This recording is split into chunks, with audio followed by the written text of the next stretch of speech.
एक छोटे से गांव में रामू नाम का एक लड़का रहता था। उसे पढ़ाई का बहुत शौक था, लेकिन उसके पास किताबें भी कम थीं और लैपटॉप तो सपने जैसा था। गांव में बिजली भी ठीक से नहीं आती थी, इसलिए इंटरनेट और कंप्यूटर की बातें बस शहरों तक ही सीमित थीं।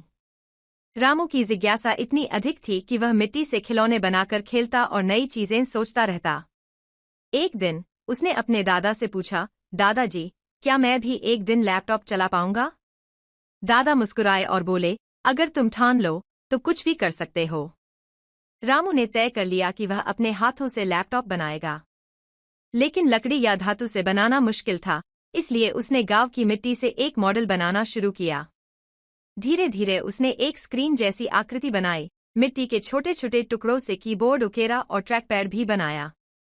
हालांकि यह एक असली लैपटॉप नहीं था, लेकिन उसके सपनों की पहली झलक थी। गांव के बच्चे उसकी यह रचना देखकर बहुत खुश हुए और वे भी सीखने के लिए उत्सुक हो गए। रामू ने मिट्टी के लैपटॉप का उपयोग करके अपने दोस्तों को पढ़ाना शुरू कर दिया, गिनती, वर्णमाला और छोटे छोटे गणित के सवाल। एक दिन गांव में एक शिक्षक आए, जो शहर से पढ़ाने के लिए आए थे। उन्होंने रामू का मिट्टी का लैपटॉप देखा और बहुत प्रभावित हुए। उन्होंने उसकी तस्वीर ली और इंटरनेट पर डाल दी।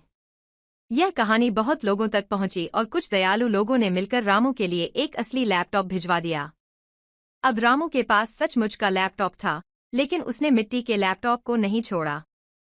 उसने अपने गांव के दूसरे बच्चों को कंप्यूटर और पढ़ाई की महत्ता समझाने के लिए इसका उपयोग किया। धीरे धीरे गांव में शिक्षा का स्तर बढ़ने लगा और रामू का सपना सच हो गया।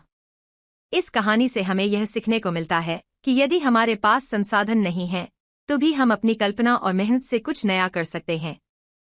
असली बदलाव हमारे अंदर की इच्छा